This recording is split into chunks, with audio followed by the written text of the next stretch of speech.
Yo, my boys, what is going on? This is Arnold Jerry Summer, and I'm coming to you from a very different digital nomad location than you probably expect. I'm coming to you from northern Spain. I just left Oviedo, and I'm going to be traveling all the way to Lisbon, Portugal, where I'm going to be staying for at least another month. I'm shooting this video today because I want to give you my personal insights that I've gained from being a digital nomad over the past almost decade.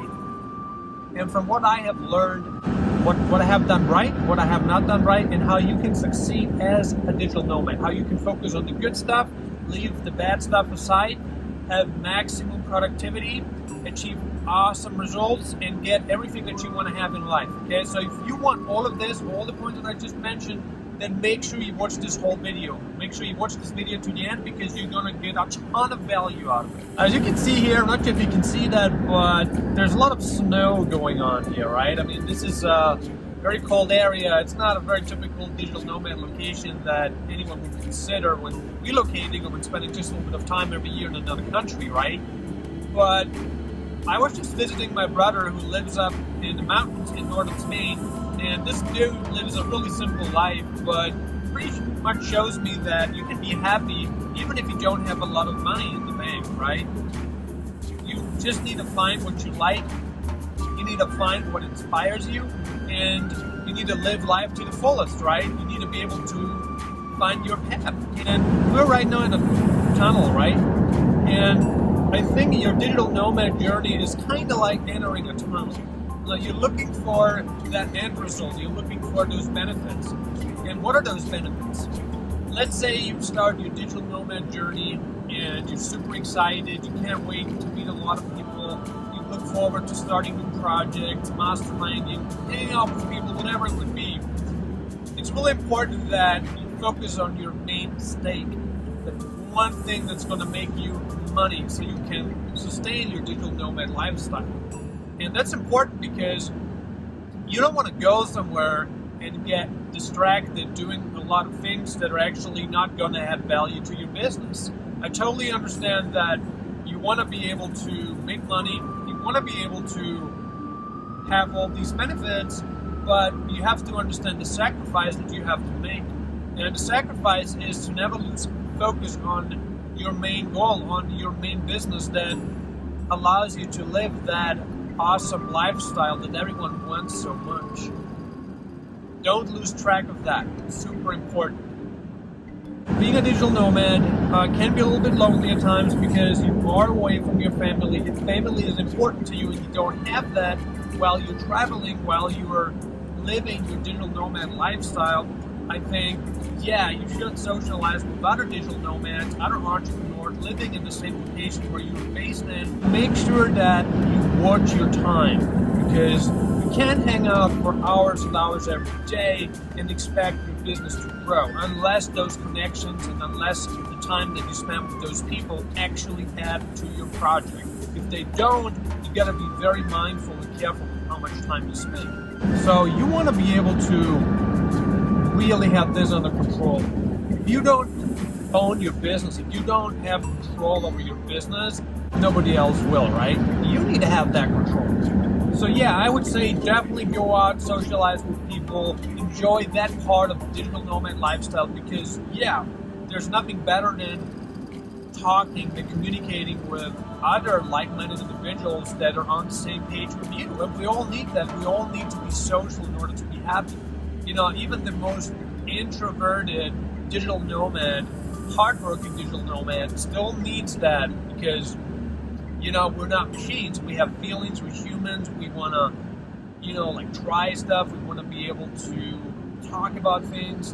And you're going to meet a lot of really awesome people while traveling. In fact, the people that are digital nomads, the people that are digital entrepreneurs living abroad, those people are actually the most inspiring because you can learn so much from them. They can pretty much tell you where they have been, what they have done. You can learn from their mistakes. You can multiply their successes.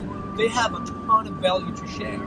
And it's not like, you know, you're hanging out with an old buddy that you knew from a past job, you know, because you probably won't have much in common with those people. Digital nomads have a lot of commonality.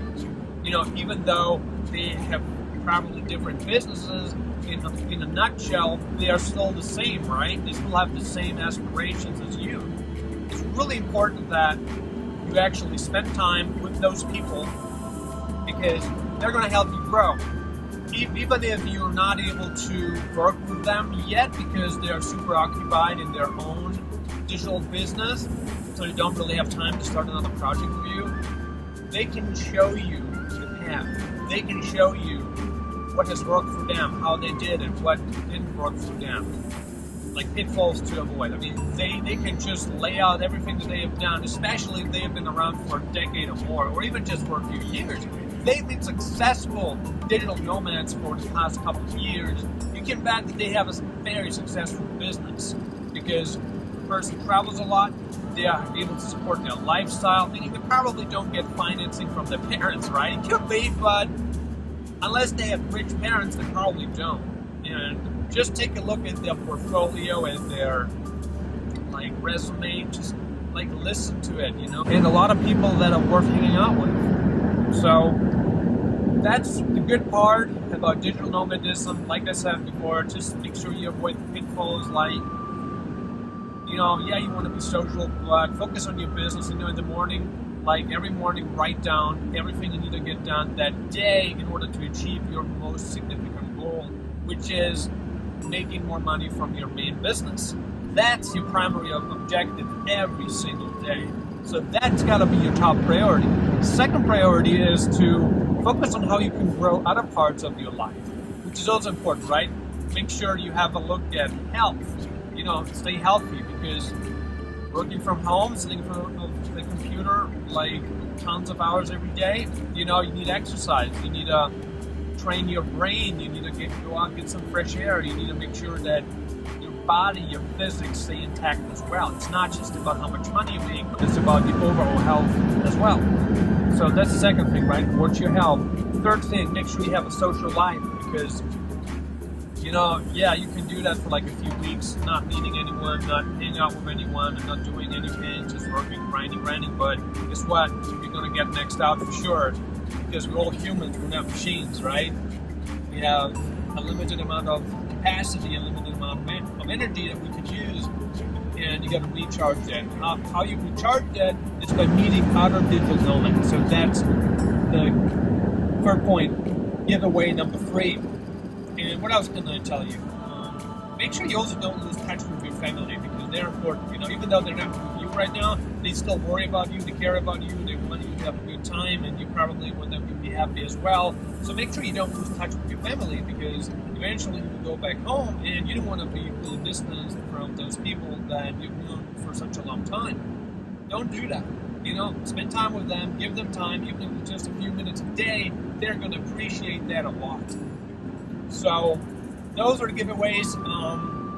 And if you are uncertain, should I become a digital nomad? Should I just work from home, be an internet business owner, an internet entrepreneur, staying in the same location? We can always try it out. I know during this particular time, it's probably a lot more difficult to become a digital nomad than it was a year or 2 years ago. But you can still do it, even if it just travel to places that are open. I know that's kind of limited, but still you can do it, right? Do it, okay? So, if you got any questions, feel free to leave a comment below. I would love to hear from you. I would love to dialogue about this. And if you want to share your top digital nomad locations with us and anything you've learned, then leave a comment below. If you like this video, if you think that I taught you something or you learned something, click the like button. Other than that, subscribe to be notified when I upload the next video on digital nomadism, on making money online, on running an internet-based business, on anything that has to do with earning dough, making money. Then subscribe below. There's a red subscribe button there. Click on that. Also turn on alerts, otherwise you don't receive notifications when the next video is uploaded. I appreciate you. Thank you so much, and I see you on the next video.